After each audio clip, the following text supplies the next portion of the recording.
Nunca conté esto. Nunca lo dije en voz alta. Ni a mis hijas, ni a mi comadre Carmen, ni siquiera al cura cuando me confesé meses después de esa noche. Guardé este secreto durante 43 años dentro del pecho, como una piedra que uno aprende a cargar sin que los demás vean que te pesa.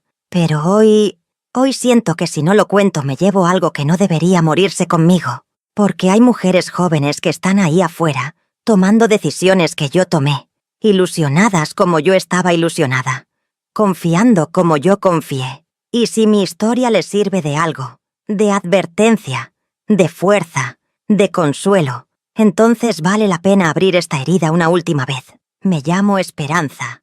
Esperanza Lucía Montoya de Guerrero, aunque ese apellido Guerrero lo abandoné hace muchos años, y no me pesa nada no tenerlo. Tengo 81 años. Nací en un pueblo pequeño del estado de Veracruz, México, en una familia humilde pero decente. Como se decía antes, mi papá trabajaba la tierra.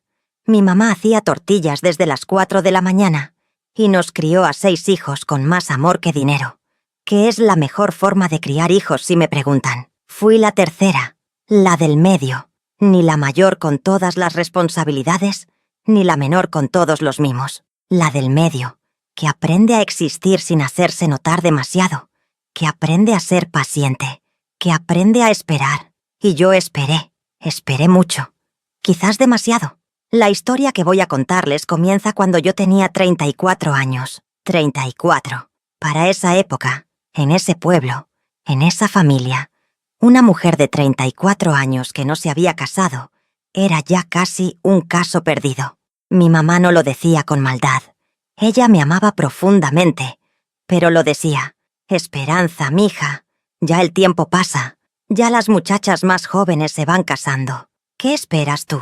¿Y yo qué le iba a decir? Que esperaba algo que valiera la pena, que había visto suficientes matrimonios de mis vecinas para saber que casarse mal era peor que no casarse, que yo quería sentir algo verdadero antes de entregarle mi vida a alguien. Pero también les miento si les digo que no tenía miedo.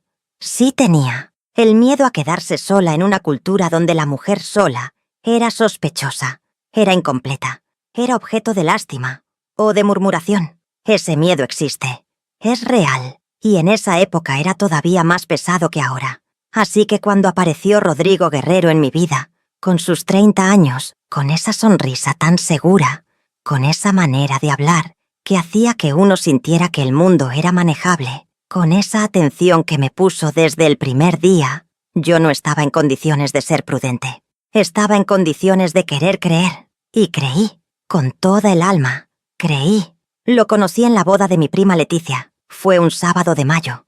De esos días en que el calor de Veracruz ya se siente, pero todavía hay una brisa que lo hace soportable. Y la fiesta estaba en el patio de la casa de mi tío Aurelio, con flores de papel de todos colores colgadas entre los árboles, y una música que sonaba desde un tocadiscos que alguien había puesto sobre una mesa cubierta con un mantel bordado. Rodrigo llegó con la familia del novio.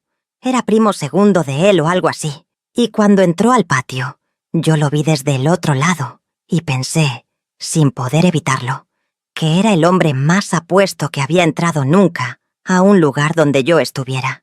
Alto, moreno claro, con el cabello negro peinado hacia atrás con brillantina, como se usaba entonces, los ojos café oscuro, casi negros, con algo en ellos que yo no supe leer en ese momento, y que hoy, con 81 años, y toda la experiencia amarga que tengo, sé exactamente lo que era. Eran ojos calculadores disfrazados de encantadores. Pero entonces, yo lo vi, y vi encanto, vi seguridad. Vi a un hombre que sabía dónde estaba parado en el mundo. Se acercó a hablarme a los 20 minutos de haber llegado. No de inmediato, no con desesperación, sino con ese ritmo controlado de quien sabe que se va a acercar y solo está eligiendo el momento. Me lo dijo años después, cuando ya no importaba decírmelo, que me había visto entrar y había decidido en ese instante que iba a hablarme. Entonces lo dijo como si fuera romántico. Hoy sé que era otra cosa. Usted es la más bonita de la fiesta, me dijo. Y yo, que llevaba 34 años escuchando muy poco de eso, que había pasado por la vida siendo la del medio, la que existe sin hacerse notar demasiado. Sentí algo que no supe controlar. No fue vanidad, fue algo más hondo. Fue la sensación de que alguien me veía. Realmente me veía. Bailamos esa noche. 3 piezas seguidas. Lo que en esa época y en ese lugar era ya casi una declaración. Mi mamá me miraba desde la mesa donde estaba sentada con las otras señoras, y yo veía en su cara algo entre la esperanza y el susto. La esperanza porque había un hombre apuesto bailando con su hija, que ya tenía 34 años. El susto porque era 4 años menor que yo, y eso todavía era cosa de comentario. Rodrigo tenía 30 años, y yo, que en toda mi vida había tenido la cautela de una mujer que no quería equivocarse, en esa noche de boda me olvidé de la cautela. O quizás no me la olvidé, sino que la metí en un cajón y le eché llave porque necesitaba creer que por fin me había llegado mi momento.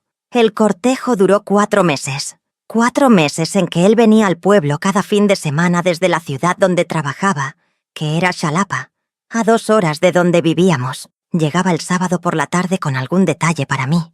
Nunca nada extravagante. Él no tenía dinero para extravagancia, pero siempre algo pensado. Una vez una bolsa de tejido que había visto en un mercado, y pensó que me gustaría porque yo tejía. Otra vez un frasco pequeño de perfume de una marca barata, pero que olía bien. Otra vez un libro de poemas de Amado Nervo, con una dedicatoria escrita a mano en la primera página. Esas cosas que uno recuerda porque en ese momento uno no entiende que son parte de una actuación, sino que uno cree que son el alma de una persona. Mi mamá lo fue aceptando despacio. Mi papá tardó más, pero Rodrigo sabía tratar a los hombres mayores, los trataba con respeto sin servilismo, y eso mi papá lo valoró. Mis hermanos lo recibieron bien. Mi hermana mayor, Dolores, que siempre fue la más lista de todos nosotros, fue la única que me dijo algo que debía haber escuchado. «Esperanza», me dijo una noche mientras estábamos tendiendo la ropa. «Ese hombre tiene demasiado encanto. Los hombres con demasiado encanto generalmente lo usan para algo». Yo me reí. Le dije que era envidiosa. Hoy quisiera poder llamarla por teléfono y decirle que tenía razón. Pero Dolores murió hace 12 años y se fue sin saber que su advertencia llegó 40 años tarde a mi corazón. A los 4 meses, Rodrigo le pidió a mi papá que nos dejara casarnos. Fue formal, como se hacía entonces, con su sombrero en la mano y las palabras correctas. Mi papá le puso condiciones: que tuviera trabajo estable, que pudiera mantenerme, que nos casáramos por la iglesia. Rodrigo dijo que sí a todo. Trabajaba en una ferretería en Xalapa como encargado de bodega. Ganaba suficiente para rentar un cuarto y vivir, y prometió que íbamos a buscar un apartamento cuando nos casáramos. Mi papá aceptó. Mi mamá lloró de alegría. Y yo estaba tan ilusionada que el corazón me cabía apenas en el pecho. Prepárense para lo que viene ahora, porque aquí es donde la historia empieza a mostrar sus verdaderas costuras. La boda se organizó para 3 meses después. Una boda sencilla, de pueblo, con misa en la iglesia del centro y una comida en casa de mis papás. Mi mamá y mis tías se pusieron a bordar manteles y a hacer conservas para la mesa. Yo cosí mi propio vestido con ayuda de una vecina que sabía corte y confección. Blanco no, porque ya se sabía que el blanco puro era para las jovencitas de primera vez, y yo tenía 34 años. Aunque sí era de primera vez en todo lo que esa frase quería decir en esa época, pero no iba a hacer el ridículo de ponerme blanco. Me puse un vestido color marfil, con bordado en el cuello, largo hasta los tobillos, y cuando me vi en el espejo el día del ensayo de la boda, me pareció que me veía bien, que me veía como lo que era, una mujer que había esperado y que finalmente tenía algo por lo que celebrar. Rodrigo llegó a la boda con su familia, sus papás, sus 2 hermanos, una tía, gente amable en la superficie, correcta en el trato, aunque yo noté algo ese día que tampoco supe leer entonces, que su mamá, Doña Refugio, me miraba con una expresión que no era exactamente de alegría. No era rechazo tampoco, era como una mirada de cálculo, como la de alguien que está evaluando una situación y aceptándola porque no tiene otra opción. Años después entendí exactamente qué estaba calculando Doña Refugio esa mañana, mientras me veía caminar hacia su hijo en el altar. Pero eso viene después. La misa fue hermosa. El padre Anselmo nos casó con toda solemnidad, y cuando nos puso los anillos yo sentí que algo en mi vida se acomodaba en su lugar, después de haber estado años ligeramente torcido. No lloré durante la misa, que era lo que todas esperaban que hiciera, pero por dentro estaba tan llena de emoción que no podría haberles explicado lo que sentía. Era como cuando uno ha cargado algo pesado por mucho tiempo y de pronto se lo puede dejar a alguien más. Así sentí, como si ya no tuviera que cargar sola. La comida fue alegre. Hubo música, hubo brindis, hubo arroz rojo y mole negro que mi mamá había preparado desde la noche anterior. Hubo tamales y agua fresca, y un pastel que hizo la señora Consuelo, que era la pastelera del pueblo. Rodrigo bailó conmigo. Me susurró cosas al oído que me hacían sonrojar. Me dijo que era la mujer más hermosa que había visto en su vida y que no podía creer su suerte. Y yo lo creí, con toda la ingenuidad de quien lleva 34 años esperando que alguien lo diga de verdad.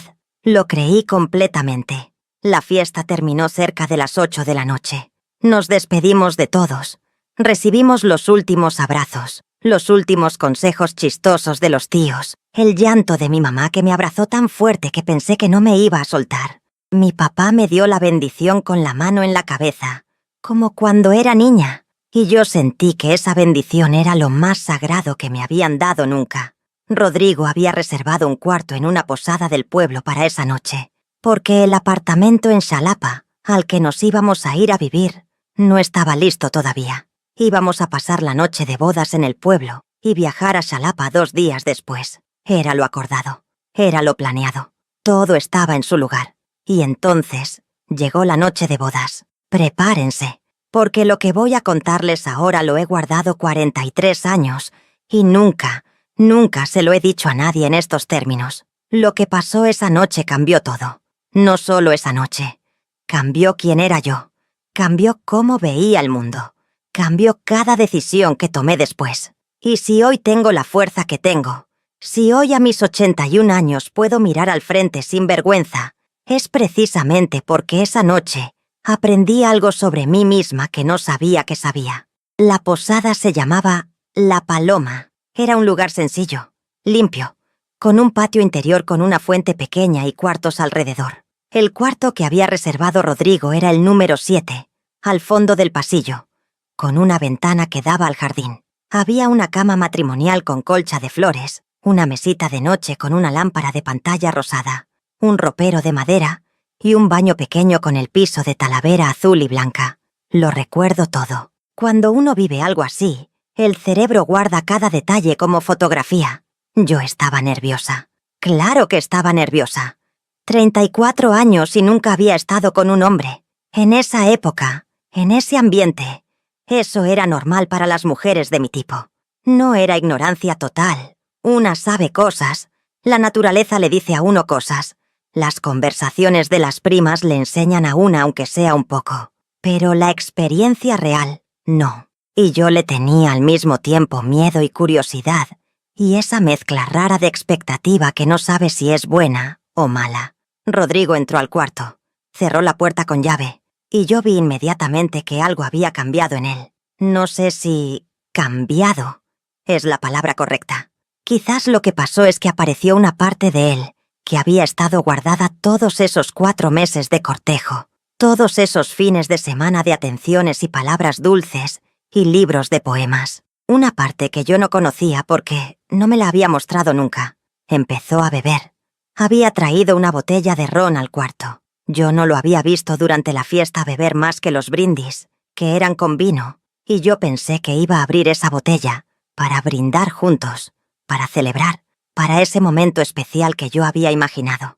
Pero él abrió la botella y bebió un trago directo de ella, sin vaso, y luego me la ofreció a mí. Yo no tomaba. Le dije que no. Gracias. Él se encogió de hombros y se sentó en la cama y bebió otro trago.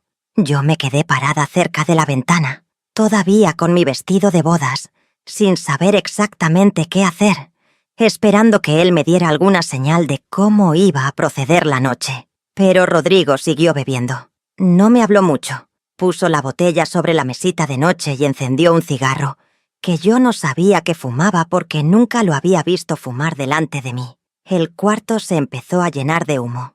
Pasaron quizás 20 minutos así. Yo seguía cerca de la ventana, él en la cama bebiendo y fumando, y entre nosotros había un silencio que no era el silencio cómodo de dos personas que se conocen bien, sino el silencio incómodo de algo que está a punto de salir mal. Yo lo sentía en el estómago, esa sensación que uno aprende a reconocer con los años, que algo está mal, que algo no es como debería ser, pero que todavía no sabes exactamente qué. Entonces él me miró, y la mirada no era como las miradas que me había dado durante el cortejo. No era la mirada del hombre que me veía desde el otro lado de un patio de boda y decidía acercarse. Era una mirada distinta, más fría, con algo dentro que me puso la piel de gallina. «Ven acá», me dijo. Y yo fui.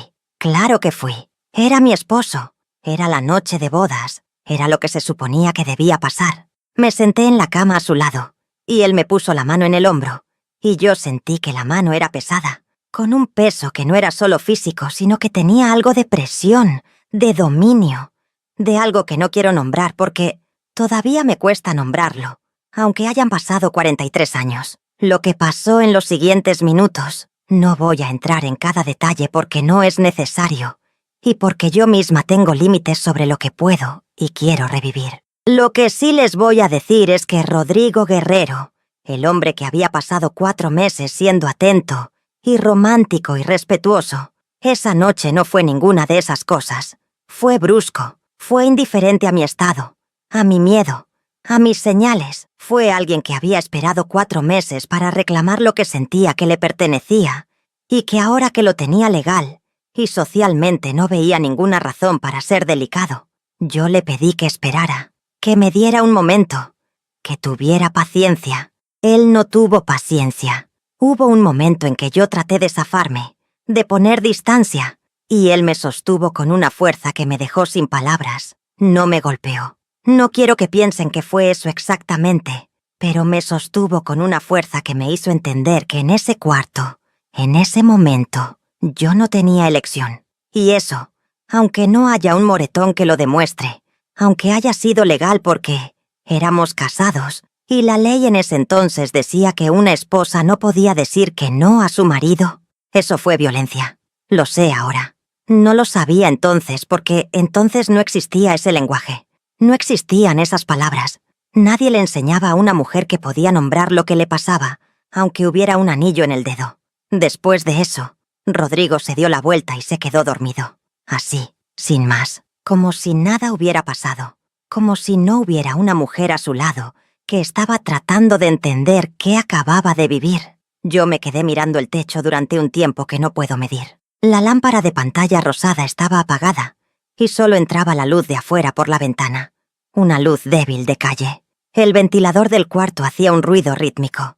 Rodrigo roncaba suavemente, y yo estaba ahí, con mi vestido de bodas todavía puesto porque no había habido tiempo ni espacio para quitármelo con calma, preguntándome qué había hecho. Pero aquí viene lo que importa, aquí viene lo que cambió todo, porque yo, Esperanza Lucía Montoya, la mujer del medio que había aprendido a existir sin hacerse notar, la que había esperado 34 años por ese momento, la que había cosido ese vestido con sus propias manos, ilusionada hasta los huesos, en ese techo de la posada La Paloma, en ese cuarto número 7, mientras su marido roncaba de espaldas y el ventilador hacía su ruido. Tomé una decisión. No iba a quedarme. No sé de dónde salió esa decisión. Les juro que no lo sé. Toda mi vida me habían dicho que el matrimonio era para siempre, que uno aguantaba, que una mujer decente no se iba de su casa, que el qué dirán, que la familia, que Dios, que la vergüenza. Todo eso me lo habían dicho. Todo eso estaba metido dentro de mí como ladrillos de una pared. Y sin embargo, en ese momento, algo más fuerte que todos esos ladrillos levantó la mano y dijo: «No, hasta aquí. Yo no me merezco esto. No lo merezco ni esta noche, ni ninguna otra noche». Me levanté de la cama muy despacio. Rodrigo no se movió. Fui al baño en silencio, con cuidado de no hacer ruido. Me lavé la cara con el agua fría del lavabo y me miré en el espejo pequeño que había arriba del lavabo. Y la mujer que me miró desde ese espejo No era la mujer avergonzada que yo esperaba ver. Era una mujer con los ojos claros y la mandíbula apretada, y algo en la expresión que solo puedo describir como determinación. Salí del baño. Me quité el vestido de bodas ahí en la oscuridad del cuarto, con manos que no temblaban, lo que a mí me sorprendió. Lo doblé lo mejor que pude y lo puse sobre la silla que estaba junto al ropero. Me puse la ropa que había traído en una bolsa pequeña para el día siguiente, una falda azul y una blusa de algodón blanco. Me puse mis zapatos bajos, tomé mi bolsa con mis documentos, con el poco dinero que tenía, con mis cosas, y entonces me detuve. Porque en ese momento, parada en ese cuarto oscuro con mi bolsa en la mano, mientras mi marido de un día roncaba en la cama, sí sentí miedo. El miedo que no había sentido mientras me determinaba, sino que llegó después, cuando ya la decisión estaba tomada, y el cuerpo se dio cuenta de lo que iba a hacer. ¿A dónde iba? Era de madrugada.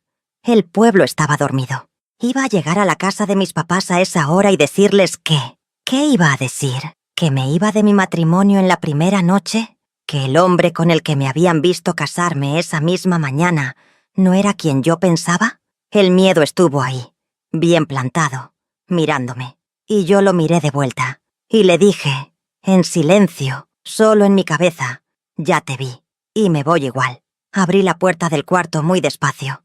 El pasillo estaba en silencio. Caminé hacia la salida de la posada sin hacer ruido, pasando por el patio con la fuentecita que ahora estaba apagada, y empujé el portón de madera que daba a la calle. Afuera el pueblo dormía. Las calles estaban vacías. Olía a tierra húmeda y a jazmín de noche que había en la barda de una casa vecina.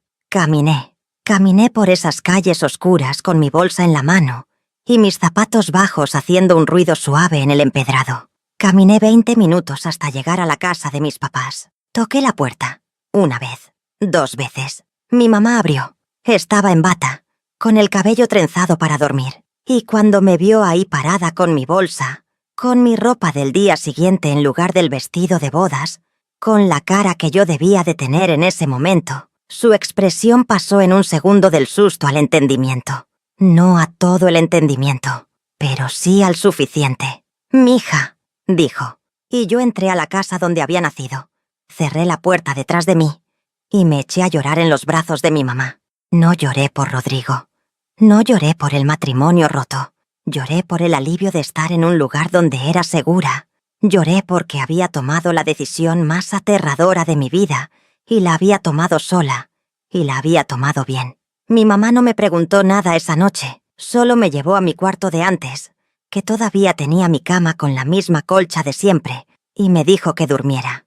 Y yo me acosté en esa cama que había sido mía toda la vida, y cerré los ojos y, lo que me parece increíble todavía hoy, me quedé dormida casi de inmediato. El cuerpo sabe cuando está en casa. Lo que vino después fue difícil. No les voy a mentir diciéndoles que fue fácil. Fue muy difícil. Pero antes de contarles lo que vino después, necesito contarles lo que descubrimos sobre Rodrigo Guerrero en los días y semanas siguientes, porque ahí está la parte de la historia que hace que todo tenga sentido, que hace que mi decisión de esa noche, que en ese momento parecía solo instinto y desesperación, resultara ser la decisión más sabia que pude haber tomado. La mañana después de la noche de bodas, Rodrigo apareció en la casa de mis papás. Llegó a las 9 de la mañana. Golpeó la puerta, y cuando mi papá abrió, Rodrigo estaba ahí con el sombrero en la mano y una expresión que yo, viendo desde el pasillo, no supe descifrar completamente. No era de culpa, era de incomodidad, de inconveniencia, como alguien al que se le ha complicado un plan. Mi papá lo hizo pasar a la sala. Yo me quedé en el pasillo, escuchando. Rodrigo le dijo que yo me había ido en la madrugada, que él no entendía por qué, que había dormido y al despertar yo no estaba, que le preocupaba, que quería hablar conmigo. Todo dicho con calma, con ese tono razonable que yo ya conocía de los 4 meses de cortejo. Mi papá llamó a mi mamá. Mi mamá fue a buscarme al pasillo y me dijo en voz baja, «Mija, ¿quieres hablar con él?» Y yo dije que no, y mi mamá asintió, y volvió a la sala y le dijo a Rodrigo que yo no quería hablar todavía, y que era mejor que se fuera y volviera más tarde. Rodrigo se fue, pero volvió por la tarde y al día siguiente por la mañana, cada vez con ese mismo tono razonable, esa misma expresión de inconveniencia disfrazada de preocupación, y yo cada vez diciéndole a mi mamá que no quería verlo. En esa semana pasaron varias cosas importantes. La primera es que yo le conté a mi mamá lo que había pasado. No todo, porque había cosas que no encontraba las palabras para decir, pero sí lo suficiente para que ella entendiera. Mi mamá escuchó sin interrumpir. Cuando terminé se quedó en silencio un momento, y luego me tomó la mano y me dijo: «No regresas». No preguntó, no sugirió. Dijo: «No regresas». Y eso fue todo lo que necesité escuchar de ella.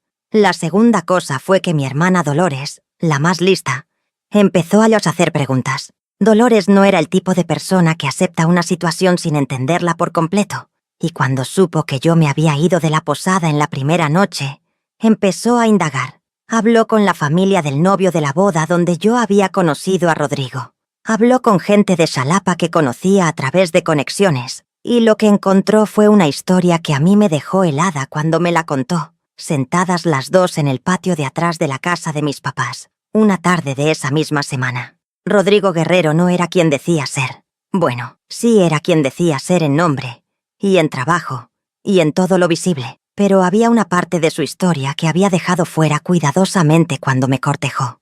Había estado comprometido antes. No una vez, 2 veces. La primera con una muchacha de Xalapa. Un compromiso que se había roto 6 meses antes de conocerme a mí. Y las razones del rompimiento eran razones que la muchacha y su familia habían guardado, porque en esa época, guardar esas cosas era lo que hacía la gente para no pasar vergüenza. La segunda con una mujer de un pueblo vecino. Un compromiso más corto que también se había roto, también con razones guardadas. Y había más. Dolores había hablado con doña Remedios, que era una señora de Xalapa que conocía a la familia Guerrero desde hacía años, y doña Remedios, después de que Dolores se ganara su confianza con paciencia y tacto, le había dicho algo que lo explicaba todo. Rodrigo tenía deudas serias, deudas que lo habían puesto en una posición difícil, con personas a las que no convenía deberles dinero. Y su mamá, doña Refugio, la que me miraba con esa mirada de cálculo en la boda, había estado buscando activamente una manera de que su hijo se casara con alguien que tuviera algo que pudiera ayudar a resolver esa situación. Yo no tenía dinero, pero mis papás tenían terreno, un terreno pequeño pero propio, que mi abuelo había dejado y que estaba a nombre de mi papá.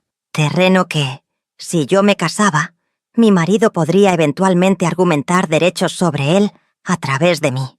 Doña Refugio lo sabía. Rodrigo lo sabía. Por eso la mirada de cálculo. Por eso los 4 meses de cortejo perfecto. El libro de poemas. El perfume barato. La atención medida al milímetro. Por eso la boda rápida. Por eso, ahora que lo pienso, incluso por eso el comportamiento de la noche de bodas. No el de un hombre enamorado que finalmente puede estar con la mujer que quiere, sino el de alguien que ha terminado de cerrar un trato y que ya no necesita seguir actuando. Cuando Dolores me contó todo esto, yo sentí muchas cosas al mismo tiempo.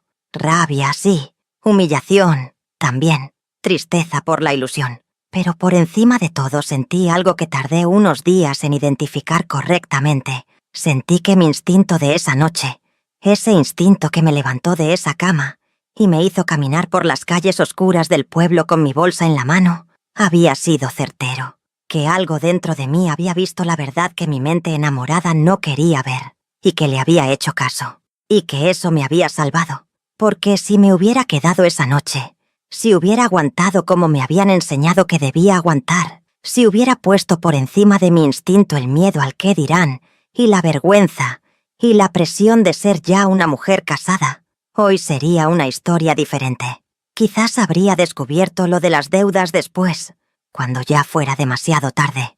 Quizás el terreno de mis papás habría pasado por procesos legales complicados. Quizás habría pasado años en ese matrimonio antes de poder salir. Quizás nunca habría salido. Pero salí la primera noche, descalza de ilusiones pero con los pies firmes. Rodrigo siguió apareciendo por la casa de mis papás durante 2 semanas. Cada vez el tono fue cambiando. Al principio era el tono razonable y preocupado. Después empezó a mezclarse con algo de irritación. Después vino con su mamá, doña Refugio, que intentó hablar con mi mamá. Y mi mamá, que era pequeña y dulce, y que la gente siempre subestimaba porque era pequeña y dulce, le dijo a doña Refugio con la voz más serena del mundo que su hijo podía buscar con quién casarse en otra parte y que esa conversación había terminado. Mi papá, cuando se enteró de las deudas y del plan con el terreno, no dijo nada durante un día entero. Solo estuvo en silencio, sentado en su silla del patio, y todos en la casa lo dejamos estar en silencio, porque lo conocíamos y sabíamos que ese silencio era el que necesitaba para procesar algo que le dolía profundamente. Al día siguiente llamó a un primo suyo que entendía de leyes y le preguntó sobre cómo proteger el terreno, y lo protegió. Rodrigo nunca pudo tocar nada. La anulación del matrimonio fue un proceso largo. En esa época, en México, anular un matrimonio religioso era complicado, y un matrimonio civil tampoco era simple. Pero sucedió. Tomó tiempo. Tomó dinero que no teníamos pero que juntamos. Tomó conversaciones difíciles con el padre Anselmo. Tomó papeles, y trámites, y viajes a la ciudad. Tomó también conversaciones con personas del pueblo, que opinaban porque siempre hay quienes opinan, que decían que yo me había apresurado, que no le había dado oportunidad, que el matrimonio era sagrado. A esas personas mi hermana Dolores les respondía con una serenidad que a mí todavía me emociona recordar. Mi hermana no tiene que explicarle nada a nadie. El qué dirán existió. No voy a mentirles diciendo que no existió. Hubo personas que me miraban distinto. Hubo familias que dejaron de invitarme a sus reuniones. Hubo comentarios que llegaban a mis oídos a través de los canales invisibles por los que viajan los comentarios en los pueblos pequeños. Y sí dolió. Sería mentira decir que no dolió. Uno es humano, uno quiere pertenecer, uno quiere que los demás le tengan estima. Pero también pasó algo que yo no esperaba.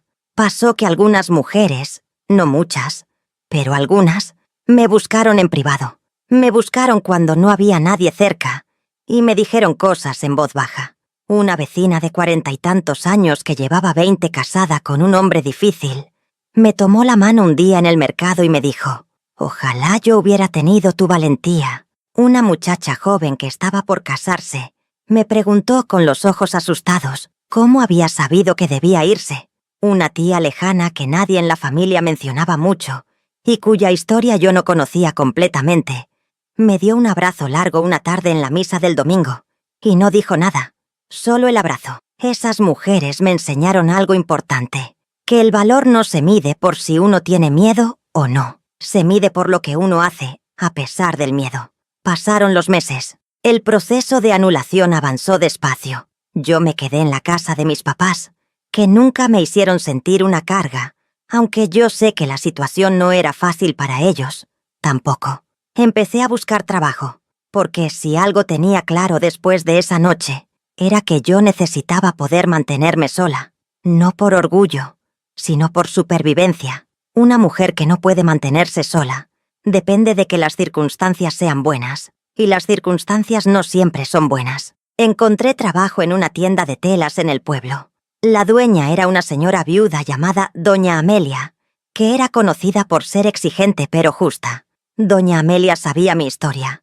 Todo el pueblo sabía mi historia, pero ella me contrató de todas formas, y con el tiempo se convirtió en algo parecido a una mentora.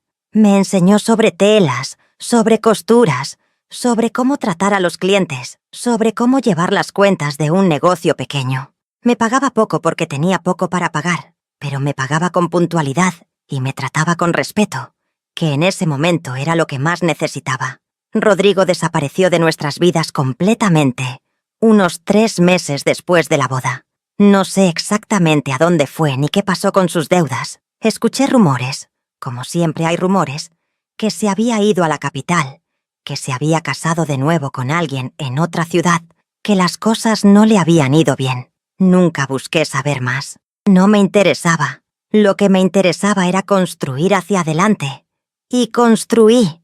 Dios mío, ¿cómo construí? Doña Amelia se enfermó a los 2 años de yo trabajar con ella y me dejó a mí a cargo de la tienda mientras ella se recuperaba. La recuperación tomó 6 meses. En esos 6 meses, yo manejé el negocio sola. Tomé decisiones, resolví problemas, traté con los proveedores, mantuve a las 2 trabajadoras que teníamos, y cuando doña Amelia volvió, más delgada y más cansada pero agradecida, me dijo que yo había hecho un trabajo mejor del que ella esperaba. Me subió el sueldo, me dio más responsabilidades. A los 5 años de trabajar ahí, doña Amelia me propuso algo que yo no me esperaba. Me ofreció comprarle la tienda a plazos. Me dijo que ella ya estaba vieja y no tenía hijos que quisieran el negocio, y que yo había demostrado que podía manejarlo. Me dijo que haríamos un acuerdo donde yo le pagaría una cantidad mensual de lo que produjera el negocio, hasta completar un precio que era justo para las 2. Y así fue. Tardé 8 años en terminar de pagar, pero al final la tienda era mía. La tienda de telas se llamaba La Esperanza, que fue idea de doña Amelia, que tenía sentido del humor y sentido de la poesía. Creció, no de la noche a la mañana, sino de la manera en que crecen las cosas reales, despacio, con trabajo, con errores que se corrigen y aprendizajes que se acumulan. Añadí confecciones, después añadí clases de costura, después contraté a una muchacha bordadora que era un genio con el hilo, y empezamos a vender piezas bordadas que pedían de otras ciudades. Y en el camino de todo ese crecer, a mis 42 años, conocí a Eusebio. Eusebio Ramírez era un hombre de 47 años, viudo desde hacía 4, con 3 hijos ya casi adultos, que venía a la tienda a comprar telas para los manteles de su restaurante. Sí, tenía un restaurante de comida regional que era conocido en el pueblo y en los pueblos de alrededor. Un hombre serio, tranquilo, de manos grandes y cara honesta, que la primera vez que entró a la tienda, miró los rollos de tela con una concentración que me pareció encantadora en alguien que claramente no entendía mucho de telas. Le ayudé a elegir. Le expliqué las diferencias entre el algodón y el manta y el mantel de hilo. Le pregunté para qué uso exacto. Él me explicó lo de los manteles. Yo le recomendé. Él me escuchó con atención. No con la atención fingida del que está esperando a que uno termine de hablar, sino con la atención real de quien genuinamente quiere entender. Cuando salió de la tienda con su paquete de tela bajo el brazo, se detuvo en la puerta y me dijo: «Muchas gracias, señora. No sé su nombre». «Esperanza», le dije. Él asintió como si le pareciera bien el nombre. «Eusebio», me dijo, y se fue. Volvió 3 semanas después por más tela. Y 3 semanas después por más. La tercera vez que vino, me invitó a cenar en su restaurante. Me lo dijo directamente, sin rodeos, con esa manera directa que yo fui aprendiendo a apreciar en él. No con el encanto calculado de Rodrigo, sino con una franqueza sencilla. «Me gustaría que viniera a cenar, para que vea que la comida es tan buena como la tela que usted me vende». Me reí y dije que sí. Cenamos. Y hablamos durante 3 horas sobre todo y sobre nada. Sobre su restaurante y mi tienda. Sobre sus hijos y mis sobrinas. Sobre el pueblo y lo que había cambiado y lo que seguía igual. No hubo romance declarado esa noche. No hubo frases grandiosas. Pero cuando me acompañó caminando hasta la puerta de mi casa y me dijo buenas noches, yo pensé que era la primera vez en mucho tiempo que había pasado una noche en compañía sin tener el estómago apretado. Nos casamos 2 años después. Una boda pequeña, más pequeña que la primera. Solo familia y amigos cercanos. No hubo vestido marfil. Me puse un traje color durazno que yo misma había confeccionado y que me quedaba como si lo hubiera hecho otra persona que supiera más de tallas que yo, que era exactamente lo que era. Eusebio llegó con su traje oscuro y los 3 hijos, que ya para entonces me habían aceptado con una generosidad que todavía me emociona. Y cuando nos casamos por lo civil, porque lo religioso para mí ya era complicado, sentí algo completamente distinto a lo que había sentido en la primera boda. No la ilusión desbordada de los 34 años, sino algo más sereno, más real, como cuando uno pone los pies sobre tierra firme, después de haber caminado en terreno inestable.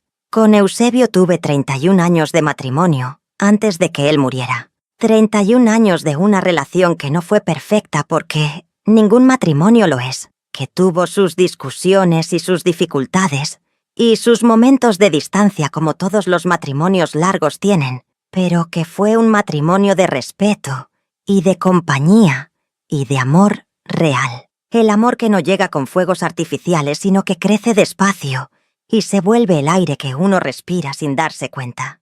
Eusebio murió hace 12 años, de un infarto tranquilo mientras dormía, de la manera en que a veces el cuerpo decide que ya terminó y se lo dice al alma sin drama. Lo encontré por la mañana todavía en la cama, con la cara serena, y me quedé sentada a su lado durante un tiempo largo, antes de llamar a nadie porque quería esos últimos momentos de compañía, antes de que el mundo entrara con todo su ruido a reclamar la situación. Hoy tengo 81 años. La tienda. La esperanza sigue existiendo, aunque ahora la manejan mi hijastra mayor, que la quiere como si fuera suya, y una de mis sobrinas. Me siguen consultando y me siguen necesitando, y eso me hace feliz. Tengo 5 nietos que no son de mi sangre, pero son de mi corazón. Tengo mi casa propia, mi salud que cuido, mis amigas del barrio, mi rutina de caminar todas las mañanas aunque sea media hora. Y tengo esta historia que nunca le conté a nadie completa, hasta hoy. ¿Por qué hoy? Porque hay algo que me ha estado pesando, y que quiero dejar dicho antes de que ya no pueda decirlo. Y es esto. Esa noche de bodas, en el cuarto número 7 de la Posada La Paloma, yo no tuve valentía porque fuera una mujer excepcional. Yo tuve valentía porque en el momento en que más lo necesitaba, escuché la voz dentro de mí que me decía la verdad, y le hice caso. Eso es todo, solo eso. Escuchar la voz que te dice la verdad, aunque todo lo demás te esté diciendo que te quedes, que aguantes, que lo que está pasando es normal, que eres exagerada, que qué va a pensar la gente. La voz que te dice la verdad conoce tu valor, aunque tú todavía no lo conozcas bien. Y si esa voz te está hablando en este momento mientras me escuchas, yo quiero que sepas lo que mi mamá no encontró las palabras para decirme esa noche, pero que yo sentí en el abrazo con que me recibió, que mereces ser escuchada, que mereces estar segura, que la valentía no se parece siempre a lo que uno imagina. A veces se parece a una mujer de 34 años caminando sola por las calles oscuras de un pueblo, con su bolsa en la mano y sus zapatos bajos haciendo ruido en el empedrado, yendo hacia el único lugar donde sabe que es bienvenida. Y eso, mis queridas, es suficiente. Eso siempre es suficiente. Ahora me cuentan ustedes en los comentarios, ¿alguna vez escucharon esa voz y le hicieron caso? ¿O hubo un momento en que quisieron hacerle caso y algo las detuvo? No hay respuesta incorrecta. Todo lo que vivieron tiene valor. Yo los escucho. Y si alguien está pasando por algo difícil en este momento, si algo en mi historia les habla directamente a una situación que están viviendo ahora, quiero que sepan que el primer paso siempre se puede dar, siempre. No importa la hora, ni el miedo, ni lo que digan los demás. El primer paso siempre se puede dar. Un beso enorme de esta abuela que ya les contó lo que guardó 43 años. Cuídense mucho. Hasta la próxima historia. Amigas, esperen. Esperen porque hay algo más que no les conté todavía. Algo que pasó años después y que completa esta historia de una manera que yo no me esperaba. Hace unos 15 años, cuando yo ya tenía la tienda establecida y estaba casada con Eusebio, y la vida era lo que era. Una señora llegó a La Esperanza. Era de fuera del pueblo. Se notaba por la ropa y por la manera de hablar, y vino a preguntar por telas para un vestido de 15 años de su nieta. La atendí yo personalmente porque era un martes tranquilo y me gustaba atender cuando podía. Estuvimos escogiendo telas durante 1 hora. Ella era agradable, platicadora, de esas personas que cuentan su vida mientras uno les muestra rollos de satín. Me contó de su nieta, de la fiesta que estaban planeando, del pueblo del que venía, que era un lugar cercano al nuestro, y en algún momento de la conversación, no recuerdo ya exactamente cómo llegamos ahí, me preguntó mi nombre. «Esperanza», le dije. Ella se quedó quieta un momento. «¿Esperanza Montoya?» «Sí», le dije sorprendida. Ella me miró con una expresión que yo no supe leer de inmediato. «Usted se casó una vez con Rodrigo Guerrero». Se me fue la sangre de la cara. Después de todos esos años, ese nombre todavía podía hacer eso. «Sí», le dije. «Hace mucho tiempo». La señora asintió despacio. «Yo fui la segunda», me dijo. No entendí de inmediato. «¿Cómo?» Rodrigo Guerrero se casó conmigo 7 meses después de que usted lo dejó. Yo era de Córdoba. Y lo que usted hizo esa noche, lo que todo el mundo supo porque, en los pueblos todo se sabe, me lo contaron antes de casarme con él. Me lo contaron y no le hice caso. Y pagué por no haberle hecho caso durante 12 años antes de poder salirme. El silencio que hubo entre las dos en esa tienda en ese momento fue de los más llenos que he sentido en mi vida. ¿Está usted bien ahora?, le pregunté. Sí, me dijo. Estoy bien ahora. Tardé, pero estoy bien. Me alegra, le dije. Y lo decía de verdad. Ella terminó de elegir sus telas. Le hice el mejor precio que pude. Cuando se fue, me quedé sentada detrás del mostrador un rato largo, pensando en lo extraño que es el mundo, en cómo las historias de las personas se cruzan de maneras que no podemos imaginar, en cómo esa señora que había venido a comprar telas para los 15 años de su nieta cargaba una historia que estaba entretejida con la mía, de maneras que ninguna de las dos sabía. Y pensé también en las mujeres que no pudieron irse, en las que escucharon la voz y no le hicieron caso, o no tuvieron a dónde ir, o no tuvieron a una mamá que abriera la puerta a las 2 de la madrugada sin hacer preguntas, en las que aguantaron 12 años, o 20, o toda la vida. No las juzgo. Dios sabe que no las juzgo. Yo tuve circunstancias que me permitieron tomar la decisión que tomé, y no todas las mujeres tienen esas circunstancias. Pero si mi historia puede ser para alguien la voz que les diga que hay una salida, aunque no la vean todavía, aunque no sepan cómo, aunque tengan miedo, entonces el haber contado todo esto tiene sentido. Rodrigo Guerrero murió. Me enteré indirectamente hace años, de algo del corazón. No sentí nada especial cuando lo supe, ni alegría ni tristeza. Fue como enterarse de algo que ya hace tiempo dejó de tener que ver con una. La vida que él llevó, las decisiones que tomó, las personas a las que usó. Eso fue entre él y su conciencia. Y no me corresponde a mí juzgarlo, solo me corresponde a mí lo que yo hice con lo que me tocó. Y lo que yo hice fue esto: construir, levantarme, aprender, amar de otra manera cuando llegó la oportunidad. Y llegar a los 81 años con una historia que puedo contarles, mirándolas de frente, sin vergüenza, sin resentimiento, con la convicción de que tomé la decisión correcta en el momento más oscuro de mi vida. La verdad que me acompañó toda la vida después de esa noche es esta: que una mujer que se conoce a sí misma es la mujer más libre del mundo. No importa la edad, no importa las circunstancias, no importa lo que digan afuera. Si dentro de uno hay una voz que habla con verdad y uno aprende a escucharla, esa voz es la brújula más confiable que existe. Yo confié en mi voz esa noche, y esa confianza fue la inversión más importante de mi vida. Pero antes de contarles todo lo que vino después, necesito volver a esa noche.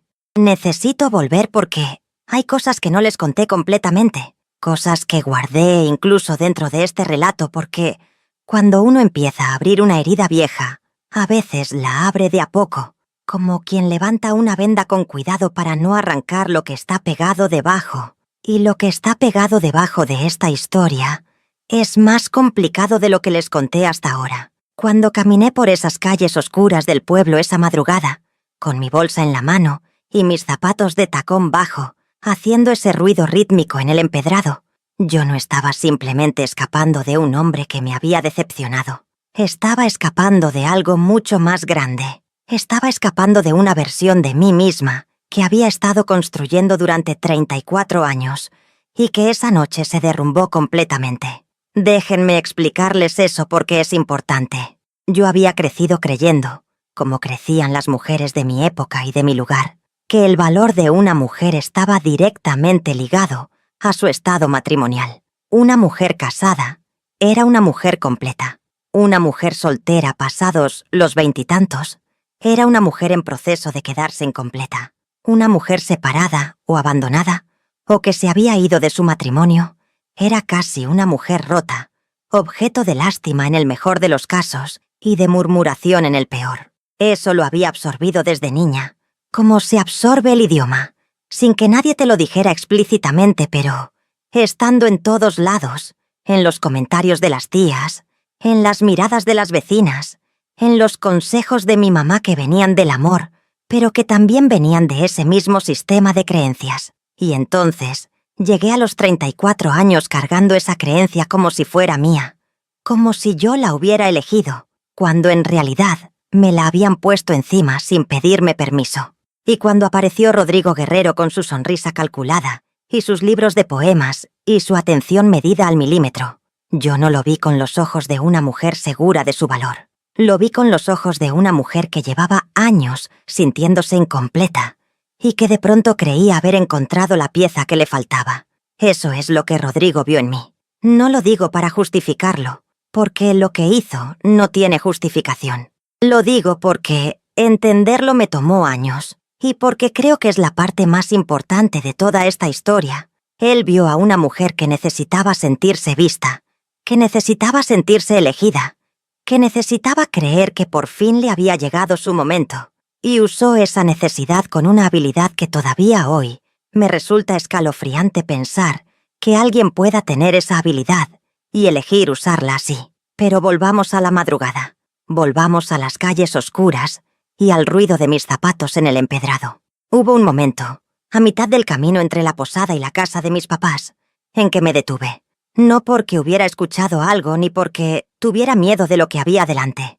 Me detuve porque de pronto fui completamente consciente de lo que estaba haciendo, de que era la noche de mi boda, de que tenía 34 años, de que si seguía caminando hacia la casa de mis papás, estaba tomando una decisión que no tenía marcha atrás, que iba a cambiar todo, que me iba a poner exactamente en el lugar que toda mi vida me habían dicho que era el peor lugar donde podía estar una mujer. Me quedé parada en esa esquina, en esa calle oscura que olía a tierra húmeda y a jazmín, y sentí el peso de esa decisión con una claridad que nunca había sentido sobre nada. El peso real, no el peso imaginado. No el miedo abstracto al futuro, sino el peso concreto de ese momento exacto, de esa esquina exacta, de esa noche exacta.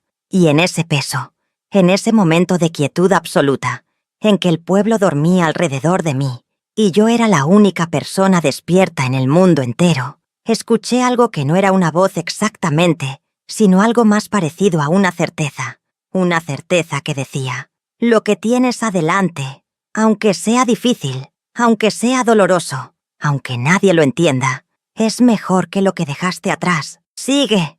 Y seguí. Pero lo que no les conté de esa madrugada es lo que pasó cuando llegué a la casa de mis papás y esperé que mi mamá abriera la puerta. Esperé quizás 2 minutos, que se sintieron como 20, parada frente a esa puerta de madera que yo conocía de toda la vida, con su pintura verde descarapelada en las esquinas y el aldabón de hierro que hacía un ruido sordo cuando uno tocaba. Y en esos 2 minutos tuve un momento, solo un momento, en que pensé en dar la vuelta, en regresar a la posada, en entrar al cuarto número 7 y meterme en esa cama, y decidir que lo que había pasado no había sido tan grave, que era la primera noche, y las primeras noches son difíciles, que las cosas mejorarían, solo un momento. Pero estuvo ahí, y sería deshonesto de mi parte no contarlo. Lo que me detuvo de dar la vuelta no fue el orgullo, ni la rabia, ni ninguna emoción dramática. Lo que me detuvo fue algo muy simple y muy concreto. Recordé la cara de Rodrigo cuando me miró en ese cuarto. La mirada que yo describí antes como fría, calculadora, con algo dentro que me puso la piel de gallina. Y supe, con la misma certeza de la esquina, que esa mirada era la mirada real, que los 4 meses de atenciones habían sido la actuación, que lo que había visto en ese cuarto era al hombre verdadero. Y que yo no quería vivir con ese hombre verdadero. Toqué la puerta. Mi mamá abrió. Y lo que pasó después de que entré a esa casa, lo que no les conté bien antes, fue esto. Mi mamá me llevó a la cocina antes que a mi cuarto. No me preguntó nada. Prendió el fogón, puso una olla pequeña y me hizo un té de manzanilla con miel, que era el té que me hacía cuando yo era niña, y tenía miedo, o estaba enferma, o simplemente había tenido un día difícil. Me puso el té enfrente en la mesa de la cocina, se sentó a mi lado y me tomó las manos entre las suyas. Sus manos eran las manos de una mujer que había trabajado toda la vida, ásperas en las palmas, con las venas marcadas, con ese color oscuro que da el sol de Veracruz a las manos de las personas que viven bajo él. Y yo miré esas manos sosteniéndome las mías y sentí que eran lo más seguro que había en el mundo. «Mija», me dijo, «no tienes que contarme nada que no quieras contar». Y eso fue lo que me rompió. No su pregunta, sino su ausencia de pregunta. No su necesidad de saber, sino su disposición a no saber si eso era lo que yo necesitaba. Me eché a llorar ahí, en esa cocina que olía a leña y a chile seco y a la manzanilla del té, llorando de una manera que no había llorado desde que era niña. Esa manera en que el cuerpo entero llora, que no es solo los ojos, sino la garganta y el pecho y los hombros y todo. Mi mamá no dijo nada, solo me sostuvo las manos y dejó que llorara. Cuando terminé de llorar, tomé el té. Estaba en el punto exacto de temperatura, no tan caliente que quemara, ni tan frío que supiera a nada. Y entonces sí le conté algo. No todo, porque, como les dije antes, había cosas que no encontraba las palabras para decir. Pero sí le conté lo suficiente. Le conté que Rodrigo no había sido lo que parecía, que la noche no había sido lo que debía ser, que yo no podía regresar. Mi mamá escuchó, y cuando terminé, me dijo la frase que les conté antes. Esa frase que fue lo más importante que me dijo en toda mi vida. No regresas. Pero hay algo más que me dijo esa noche que no les conté antes. Algo que me dijo después del no regresas, cuando ya estábamos terminando el té, y era casi hora de que me fuéramos a acostar. Me miró con esos ojos que tenía mi mamá, unos ojos oscuros y tranquilos, que habían visto mucho, y me dijo, «Esperanza, el mundo te va a decir muchas cosas en los días que vienen. Te va a decir que te equivocaste, te va a decir que deberías haber aguantado, te va a decir que qué vergüenza y qué escándalo y qué es lo que van a pensar. Y quiero que sepas que cada vez que escuches eso, cada vez que sientas que quizás el mundo tiene razón, me vienes a ver y te vuelvo a hacer el té.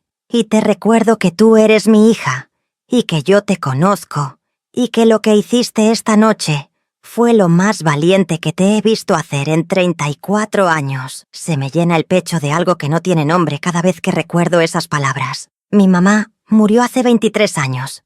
A los 82, todavía con esos ojos oscuros y tranquilos, todavía con esas manos que habían trabajado toda la vida.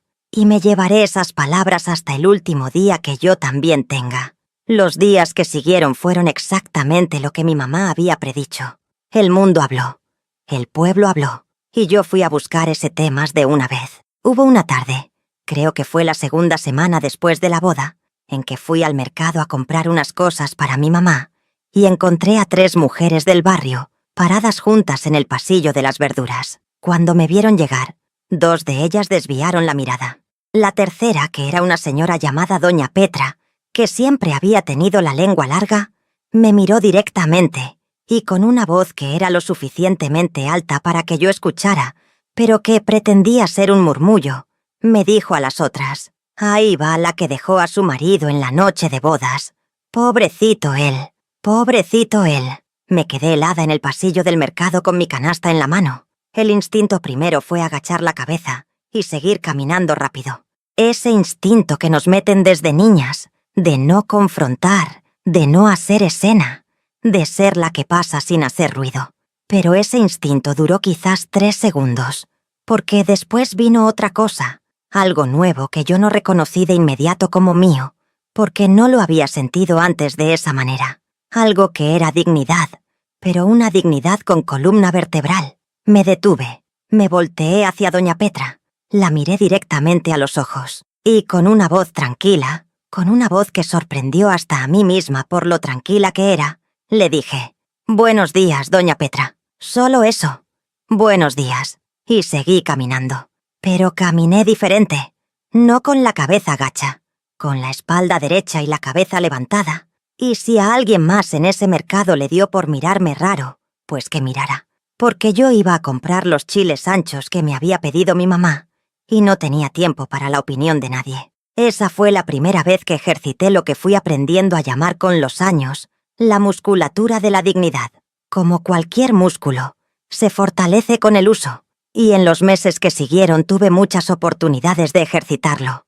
Rodrigo siguió apareciendo por la casa, como les conté, pero lo que no les conté en detalle fue la última vez que vino. Fue un domingo por la mañana, unas 6 semanas después de la boda, y ese día vino solo, sin su mamá, sin intermediarios. Mi papá lo hizo pasar al patio porque era domingo, y mi papá era un hombre que incluso a sus enemigos los recibía en el patio un domingo. Yo estaba adentro, pero podía escuchar desde la ventana de la cocina. Rodrigo habló durante un rato. Le dijo a mi papá que yo estaba siendo irracional, que lo que había pasado esa noche era normal entre recién casados, que era cosa de nervios, que se podía resolver. Le dijo que él tenía derechos como marido, que la ley estaba de su parte, que mi papá como hombre de bien debería entender que una mujer no podía simplemente decidir irse de su matrimonio porque sí, que había un orden natural de las cosas y que ese orden debía respetarse. Mi papá lo escuchó todo sin interrumpirlo, con esa paciencia que tenía para las cosas que lo enfurecían profundamente, pero sobre las que no iba a perder la compostura. Y cuando Rodrigo terminó de hablar, mi papá se quedó en silencio un momento. Luego dijo, con esa voz grave y pausada que tenía cuando hablaba en serio: «Rodrigo, mi hija no regresa, y si usted vuelve a esta casa, llamo a las autoridades». «Buenos días», se levantó. Le señaló la salida, y Rodrigo se fue. Ese fue el último día que Rodrigo Guerrero estuvo en la misma calle que yo. Y cuando mi papá entró a la cocina después de eso, yo estaba parada junto a la ventana todavía, y él me miró, y no dijo nada, pero algo en su cara me dijo todo lo que necesitaba saber sobre cómo se sentía al respecto. Había vergüenza ahí, sí, la vergüenza de haber llevado a ese hombre a su casa, de haberle dado su aprobación, de no haber visto lo que había que ver. Pero había también algo más fuerte que la vergüenza. Había la determinación de un padre que estaba del lado de su hija. Mi papá murió 5 años después de eso. Nunca hablamos directamente de lo que había pasado esa noche de bodas. No era el tipo de conversación que los hombres de su generación sabían tener. Pero, en los 5 años que le quedaron de vida, nunca, ni una sola vez, me hizo sentir que había hecho algo malo o vergonzoso. Y eso, que parece poco, era en realidad todo. El proceso de anulación, que ya les conté que fue largo y difícil, tuvo un momento particular que quiero contarles, porque ilustra algo importante. Hubo una reunión con el padre Anselmo, que era el cura de la parroquia donde nos habíamos casado, para discutir la situación. Mi hermana Dolores fue conmigo porque yo le pedí que fuera, no por apoyo emocional, que también, sino porque Dolores pensaba más rápido que yo en situaciones de presión, y yo sabía que podía necesitarla. El padre Anselmo era un hombre bueno en general, pero era también un hombre de su época y de su institución, y su posición inicial era que el matrimonio era un sacramento y que debía hacerse todo lo posible por preservarlo. Me preguntó qué había pasado esa noche. Le dije lo que pude decirle en ese contexto, que no era todo, pero era suficiente. El padre Anselmo escuchó con la expresión de alguien que está procesando algo difícil. Luego me preguntó si yo había intentado resolver las diferencias con mi esposo. Le dije que no había diferencias que resolver, porque las diferencias no eran de opinión, sino de carácter, y que el carácter de Rodrigo Guerrero era uno que yo no podía aceptar en mi vida. El padre se quedó en silencio. Luego Dolores, que había estado callada todo ese tiempo con la paciencia de una persona que está esperando el momento correcto, dijo con mucha calma: «Padre, si el matrimonio es un sacramento, entonces debe estar basado en la verdad. Y el señor Guerrero le mintió a mi hermana, a su familia, y probablemente a usted también sobre quién era. Un sacramento construido sobre mentiras no es sagrado. Es una falsificación». El padre Anselmo no respondió de inmediato, pero algo en su expresión cambió. Y en las reuniones siguientes fue más colaborativo, más dispuesto a entender que había fundamentos válidos para lo que yo pedía. No fue rápido ni fue simple de todas formas, pero avanzó. Mientras todo eso avanzaba, yo empecé a trabajar con doña Amelia. Ya les conté eso, pero lo que no les conté en detalle fue la primera mañana que entré a esa tienda de telas como empleada. Fue un lunes de octubre, todavía oscuro cuando salí de la casa de mis papás, con un delantal que mi mamá me había planchado la noche anterior, como si fuera el primer día de escuela de una niña. Llegué 10 minutos antes de la hora, porque no quería llegar tarde el primer día.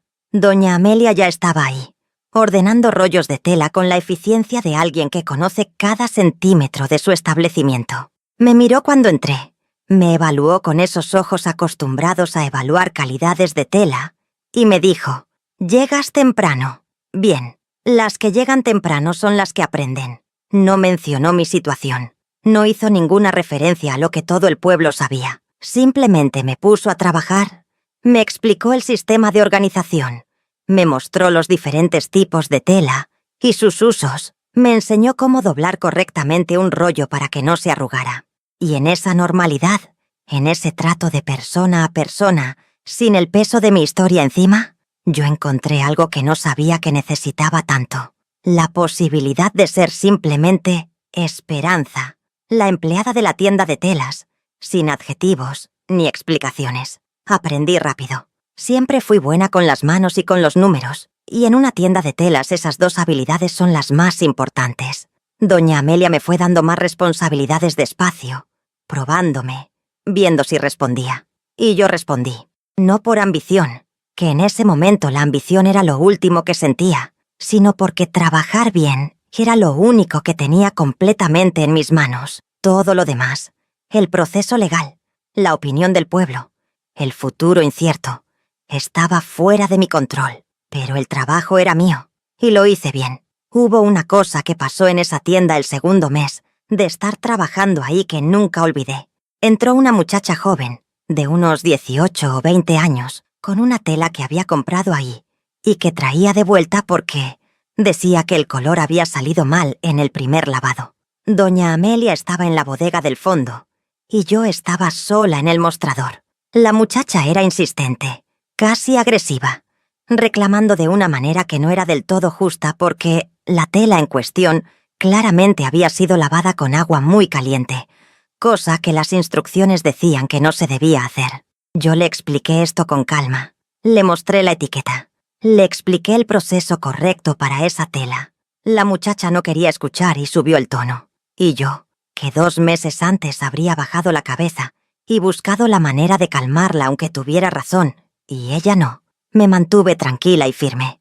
Le dije que entendía su frustración, pero que la tienda no podía hacerse responsable por un error en el proceso de lavado, y que si quería hablar con la dueña con mucho gusto la llamaba. La muchacha se fue enojada. Doña Amelia había escuchado todo desde la bodega, y salió cuando la muchacha se fue. Me miró por un momento y luego dijo, «Bien manejado», solo eso, y volvió a la bodega.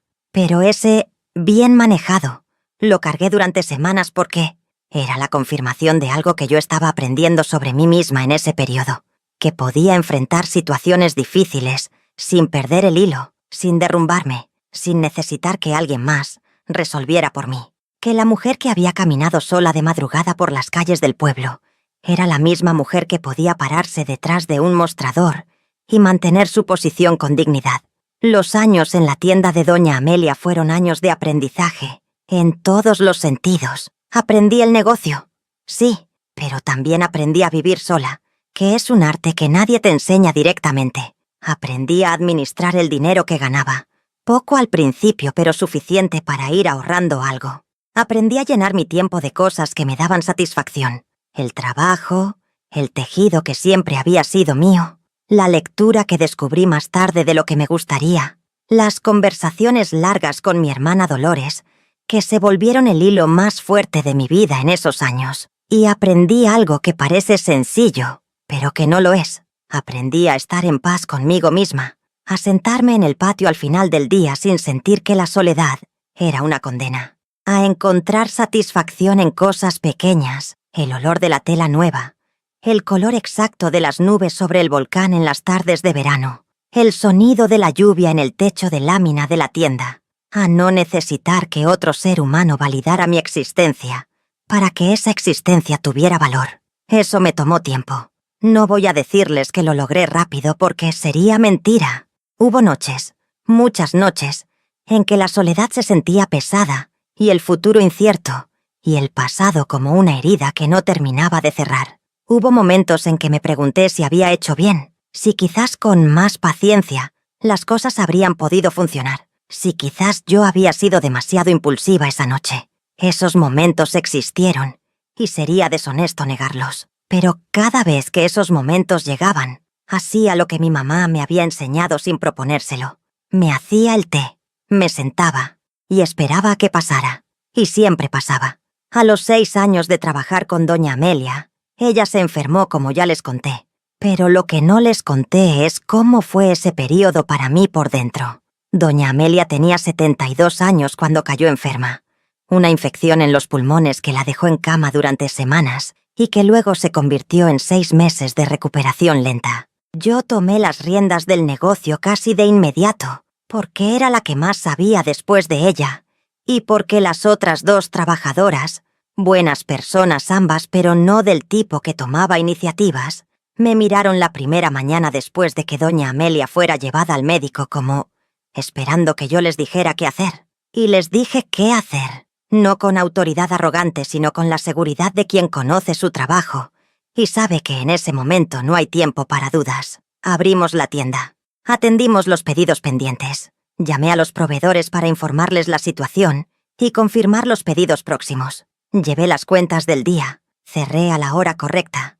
Esa noche, cuando llegué a la casa de mis papás, que todavía era donde vivía, aunque ya tenía mi cuarto casi como un pequeño apartamento propio dentro de la casa, me senté en la cama y me quedé mirando mis manos, las mismas manos que mi mamá había sostenido en la cocina esa noche de bodas, las mismas manos que habían doblado mi vestido de bodas en la oscuridad del cuarto número 7 de la posada La Paloma, y pensé, mira lo que pueden hacer estas manos. Fue un pensamiento pequeño, pero fue un pensamiento que cambió algo dentro de mí. Porque en ese momento entendí que la mujer que salió caminando de esa posada, en la madrugada, no había perdido todo. Había perdido una ilusión, que era doloroso. Había perdido la versión de su vida que había imaginado, que también era doloroso. Pero no había perdido lo más importante, que era ella misma. Y con ella misma intacta, con esas manos y esa cabeza y esa voluntad, podía construir. Y construí. Los 6 meses en que doña Amelia estuvo recuperándose fueron los 6 meses más exigentes de mi vida hasta ese momento. Hubo proveedores que quisieron aprovechar la situación para cambiar condiciones de los acuerdos. Hubo una semana en que llegó una partida de tela equivocada y tuve que negociar la devolución y el reemplazo. Hubo problemas de cuentas, un cliente que no pagaba, una humedad en la bodega que arruinó 2 rollos de terciopelo, que eran los más caros del inventario. Cada problema llegó, y cada problema se resolvió. No perfectamente siempre, pero se resolvió.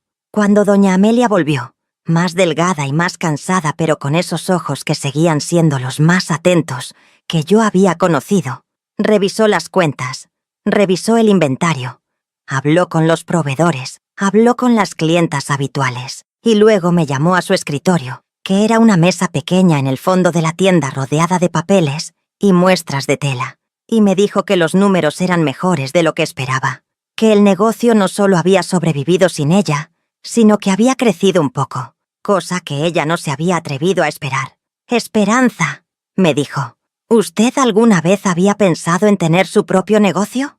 No había pensado en eso exactamente. Había pensado en trabajar, en ser independiente, en no necesitar que nadie me mantuviera, pero tener mi propio negocio era una categoría diferente, más grande, con un tipo de responsabilidad y un tipo de riesgo que yo no había contemplado todavía. «No», le dije honestamente. «Pues empiece a pensar», me dijo, y volvió a sus papeles. Empecé a pensar. Fue un proceso lento el de llegar a la propuesta que doña Amelia me hizo 2 años después. Un proceso en que yo fui aprendiendo más sobre el negocio de lo que ya sabía, en que fui entendiendo las finanzas con más profundidad, en que fui pensando cómo lo haría diferente y cómo lo haría igual. Y cuando doña Amelia me hizo la propuesta del acuerdo de compra a plazos, yo ya tenía en mi cabeza una idea bastante clara de lo que quería hacer con ese negocio. No solo mantenerlo, hacerlo crecer de maneras que doña Amelia, que era brillante pero que era de otra generación y con energías diferentes, no había podido.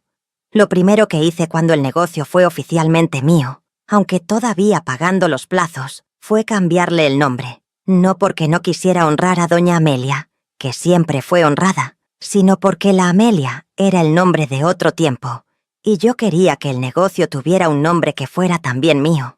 Doña Amelia me propuso ella misma el nombre de La Esperanza, con esa gracia suya para estas cosas, y yo acepté con una emoción que no esperaba sentir, porque Esperanza era mi nombre, y poner mi nombre en la puerta de un negocio que era mío era un acto de afirmación que yo en ese momento necesitaba más de lo que sabía.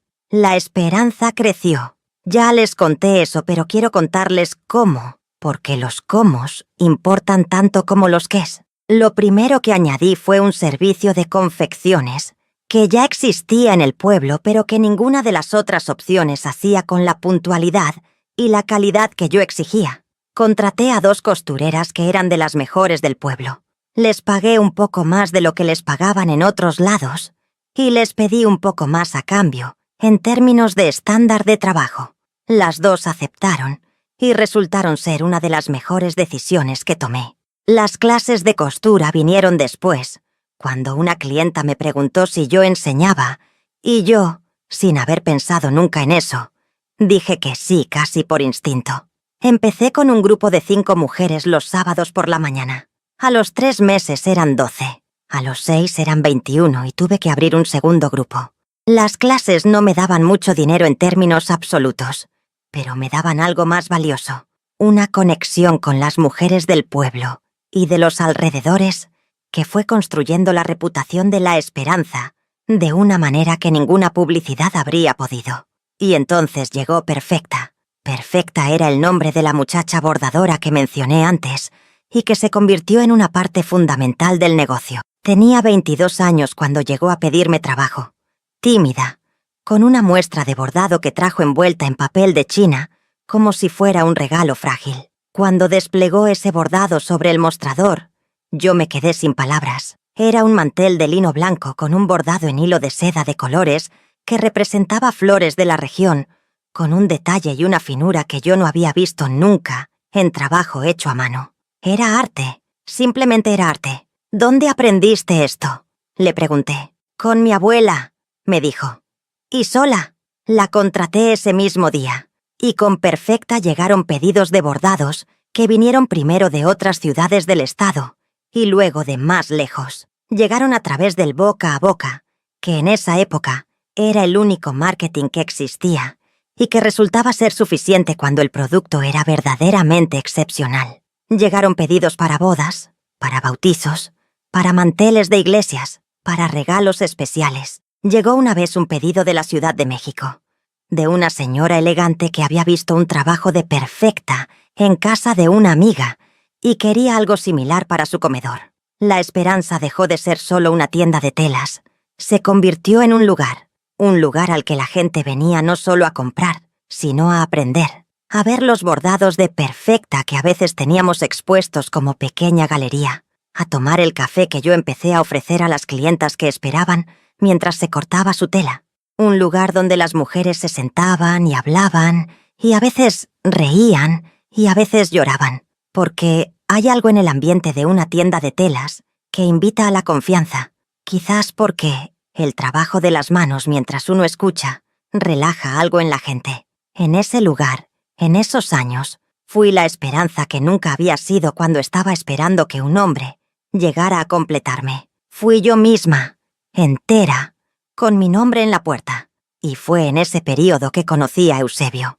Ya les conté cómo lo conocí, cómo fue el cortejo tranquilo y honesto, cómo nos casamos 2 años después. Pero hay cosas de esa relación que quiero contarles con más detalle porque creo que son importantes para entender lo que quiero decirles al final de esta historia. Eusebio Ramírez era un hombre que no fingía ser más de lo que era. No tenía el encanto brillante de Rodrigo. No llegaba con libros de poemas ni con frases perfectamente elaboradas. Llegaba con preguntas genuinas sobre la tela que necesitaba para sus manteles. Llegaba puntual. Cumplía lo que decía. Cuando me invitó a cenar en su restaurante, el restaurante era exactamente lo que había dicho que era. Un lugar limpio, de buen sabor, donde él era conocido y respetado por sus empleados. Lo que yo observé con atención porque La manera en que un hombre trata a las personas que trabajan para él dice más sobre su carácter que cualquier cosa que diga con palabras. Los primeros meses de conocernos fueron tranquilos de una manera que al principio me ponía nerviosa, porque yo había aprendido a desconfiar de lo fácil. Esperaba que en algún momento apareciera la fisura, el momento en que la máscara se corriera un poco y dejara ver algo diferente debajo, pero la fisura no apareció. Lo que aparecieron fueron cosas mucho más mundanas y mucho más reales. Sus preocupaciones por uno de sus hijos que estaba pasando por una época difícil, su cansancio de los viernes después de una semana larga en el restaurante, su amor por el fútbol que era apasionado y a veces ruidoso, su tendencia a dejar los calcetines en el piso que fue la primera cosa pequeña que me molestó de él y que le dije directamente y que él escuchó sin ponerse a la defensiva y corrigió. No perfectamente, pero con intención genuina. Esa corrección imperfecta pero intentada, fue una de las cosas que me convenció de que Eusebio era quien decía ser. Los hombres que actúan reaccionan a la crítica con más actuación, con más palabras perfectas. Los hombres reales reaccionan con esfuerzo imperfecto. Le conté mi historia a Eusebio cuando llevábamos 6 meses conociéndonos. No se lo conté antes porque no sentí que fuera necesario antes, y tampoco se lo conté porque sintiera que se lo debía, sino porque llegó un momento en que quise que él lo supiera, que supiera de dónde venía, qué había vivido, qué decisiones había tomado y por qué. Se lo conté en el patio de su casa, una tarde de domingo, con sus hijos ya grandes adentro de la casa viendo televisión y el olor del guiso del almuerzo todavía en el aire. Eusebio escuchó todo sin interrumpir. Cuando terminé, se quedó en silencio un momento largo, y luego me dijo algo que sigo pensando fue la respuesta más honesta y más adecuada que alguien podría haberme dado. Gracias por contarme, y eso que hiciste esa noche, salirte de ahí y caminar sola hasta la casa de tus papás, eso requirió más valor del que la mayoría de las personas tiene. Yo no lo llamo huir, yo lo llamo salvarte, 30 años después de esa noche, alguien finalmente le puso el nombre correcto a lo que había hecho. Me casé con Eusebio con los ojos abiertos, no la ilusión desbordada de los 34 años, sino el amor sereno de los 42, que es completamente diferente, y, yo lo digo con toda convicción, mucho más sólido. El amor que llega cuando uno ya se conoce a sí mismo, no necesita al otro para completarse. Lo quiere al otro. Lo elige al otro, pero no lo necesita de la manera desesperada y ansiosa en que yo había necesitado a Rodrigo. Y esa diferencia lo cambia todo. Nuestros 31 años juntos no fueron perfectos. Ya lo dije antes, pero lo repito porque creo que la imperfección es parte importante de la historia. Tuvimos nuestras épocas difíciles. Hubo periodos en que el negocio iba mal, y yo llegaba a casa agotada e irritable. Y él también llegaba agotado de su propio trabajo, y chocábamos por cosas pequeñas que en realidad eran manifestaciones de cansancio grande. Hubo diferencias sobre cómo manejar situaciones con sus hijos, que no eran fáciles siempre porque ser la segunda esposa del papá de alguien es una posición que requiere paciencia y límites claros, y no siempre es agradecida. Hubo un año, el 8º de nuestro matrimonio, que fue particularmente difícil, por razones que no voy a detallar pero que nos pusieron a prueba como pareja, y sobrevivimos esas pruebas, no porque el amor fuera perfecto, o porque nosotros fuéramos perfectos, sino porque los dos habíamos llegado al matrimonio con la madurez suficiente para saber que las dificultades no son señales de que algo está mal, sino señales de que algo real está siendo puesto a prueba. Y lo real que teníamos era suficientemente sólido para sostenerse.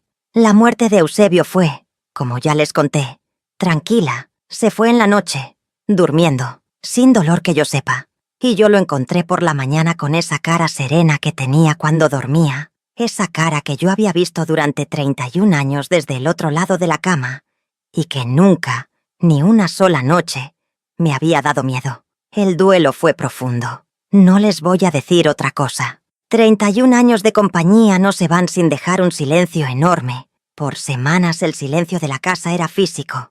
Tenía peso, tenía textura, Me despertaba a las 5 de la mañana porque siempre me había despertado a las 5, y porque el cuerpo no sabe todavía que ya no hay razón para levantarse a esa hora, y me quedaba en la oscuridad escuchando ese silencio, hasta que llegaba la luz. Pero sobreviví el duelo.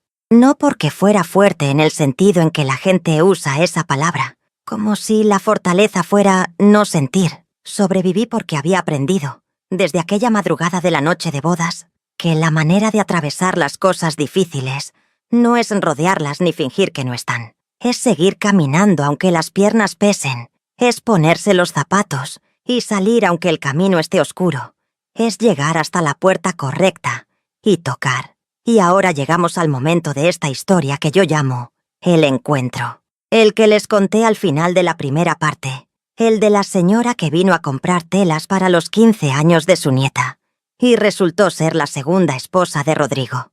Pero quiero contárselos de nuevo con más detalle, porque ese encuentro tiene más capas de las que alcancé a describir antes. Ella se llamaba Consuelo. Consuelo Ibarra, así me dijo cuando le pregunté. Tenía como 60 y tantos años cuando vino a la tienda. Una mujer de presencia serena, bien arreglada, con el cabello gris recogido y unos aretes pequeños de perla que eran discretos y elegantes. Cuando me dijo que había sido la segunda esposa de Rodrigo, yo vi en su cara algo que yo reconocía de haberlo vivido.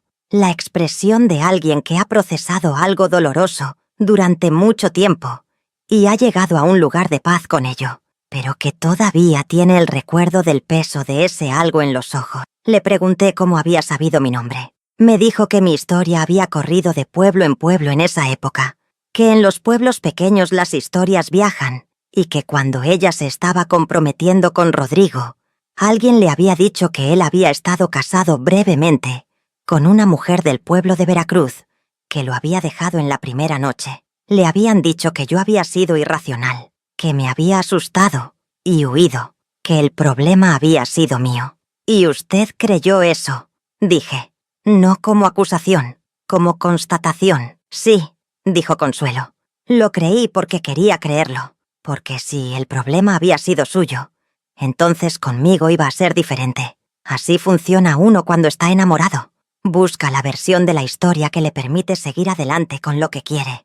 Eso lo entendí completamente. Lo entendí porque yo misma había hecho algo similar durante los 4 meses de cortejo, buscando la versión de Rodrigo que me permitía seguir adelante con lo que quería.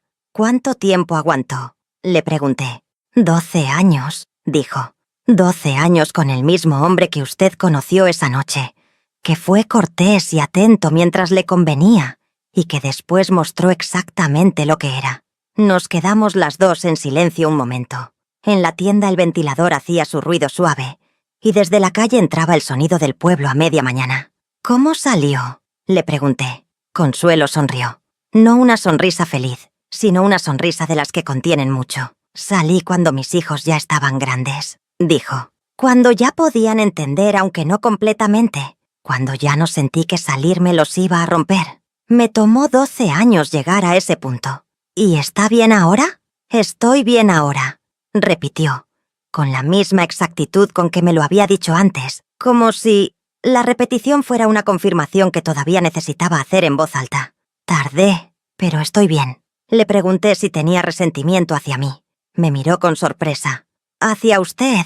No, usted hizo lo que yo no pude hacer. ¿Por qué le iba a guardar resentimiento? Porque si yo me hubiera quedado, quizás él no habría estado disponible para casarse con usted. Consuelo pensó en esto un momento. Si usted se hubiera quedado, dijo finalmente, él habría hecho lo que hacen esos hombres.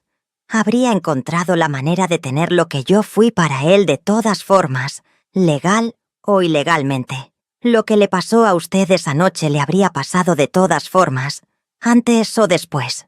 Usted solo fue más rápida en ver lo que había. Eso me golpeó de una manera que no esperaba.